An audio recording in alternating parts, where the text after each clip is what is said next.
welcome to another video. Before we get started, thanks to all the Rangers and Celtic fans who watched my latest upload. Here's a few of the comments. I really do appreciate it and I get back to as many as I can. Firstly, please hit the like button on this video and subscribe if you aren't already. We are content galore up in here, so make sure you hit subscribe. There's way more coming and there's already been loads so you can go back and watch. And 90-ish% of the people who watch my videos are unsubscribed, so if they did hit that subscribe button, just imagine where we'd be now. Give it a go. Anyway, situated in the south side of Glasgow, today I am in Queen's Park. True football fans will recognise the name, but we'll come back to that in a bit. I'm exploring this 148-acre park this morning and I'm going to get some much needed exercise in. Let me take you around with me as I explore, and then after that I will be taking you to a well-known stadium in the local area. Stick around for the stadium story, it's a bit of a mad one. Before we get going, I need to take my jumper off. I'm absolutely boiling. That's better, let's go.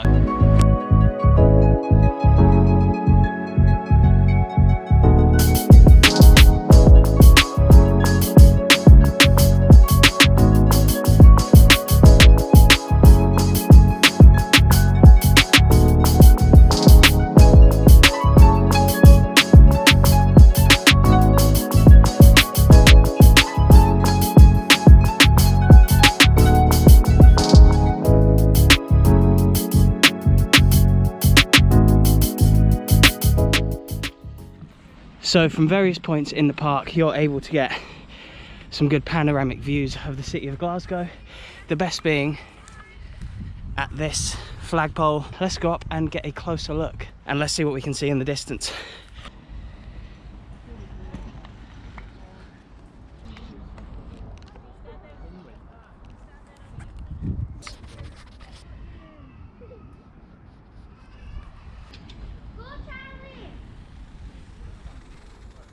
So some pretty amazing views there from the flagpole of Glasgow. I'll insert some pictures I took with my phone, as this I'm filming on the GoPro can't zoom in. And on there you can see the Squinty Bridge where I was, or the Clyde Arc in my last video. You can also see some other Glasgow landmarks. Pretty nice, somewhere I'd recommend you come. Anyway, it's time to head down to the stadium that's in the area, and I guess I'll see you down there. Oh, Andy. Skipper on the side of the building, has to be done. Big Andy Robertson, Scotland's best player, I think. John McGinn's up there, but I think Andy Robertson, best left back in the world. Just walking around the stadium, bit windy. Let me find somewhere we can talk.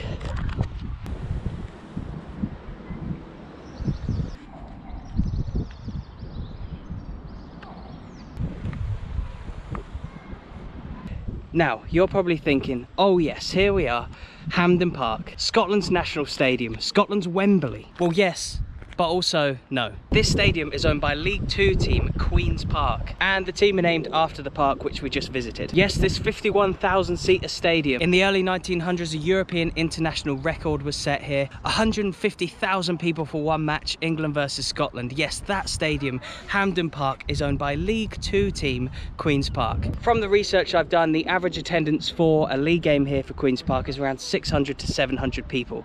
So you can imagine it's going to be pretty empty on match day. And from other parts of my research, I found out that the Scottish FA actually leases it from Queen's Park. There are also Scottish FA offices here, and it's also the site of the Scottish National Football Museum. Quite an amazing story really, and probably like one of the most unique in the world, in that such a small team owns the ground, yet it's used for such huge occasions. Scottish Cup final, Scottish national team games, etc. If anyone can explain a little bit more about the relationship between Queen's Park, the Scottish FA, owners of the stadium, all that kind of stuff, rights, who gets to use it, let me know in the comments below. I love learning about this stuff. So yeah, if you do know anything that I can't really find and I haven't really mentioned just now, then please let me know below.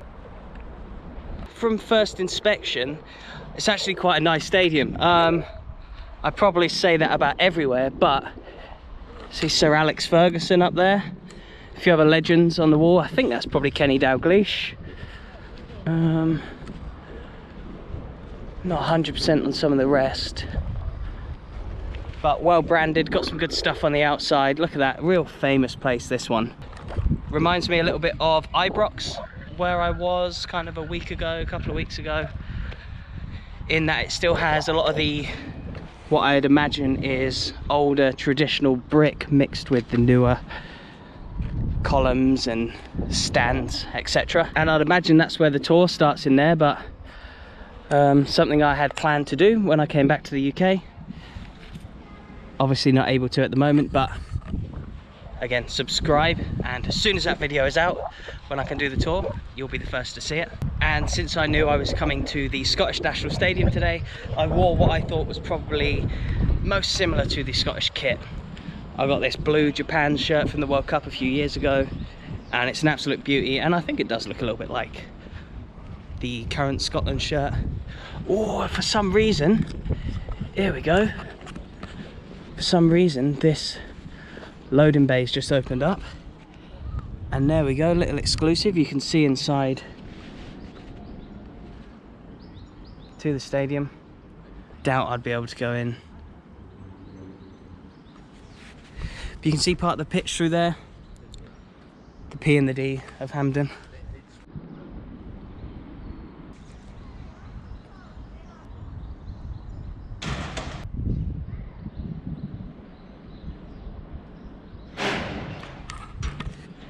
Lucky I didn't attempt to go in, I probably would have never got out. And just next to the stadium here is what seems to be a training pitch. Or I mean, there's stands over there. There we go, can you see, kind of. Again, if you are aware what this is used for, please let me know. The Queen's Park train here. Millennium Campus. I don't know if that's anything to do with what this is. Is it used for local teams, universities, Queen's Park? I don't quite know. But really nice backdrop to play in there. Scotland's National Stadium, Hampden Park. Back around to Andy Robertson. Somewhere here is going to appear the Celtic and Rangers video that I filmed, and just around here is going to be a video that YouTube thinks you are most likely to click on. So Andy Robertson's face there in the middle between two of my videos. Please subscribe here as well. So Andy Robertson's waiting for you to make a decision. Which one will you click on, Celtic and Rangers or YouTube's recommended video just here? I wonder what it is for you. Please subscribe just here. Andy Robertson and myself. Thank you very much.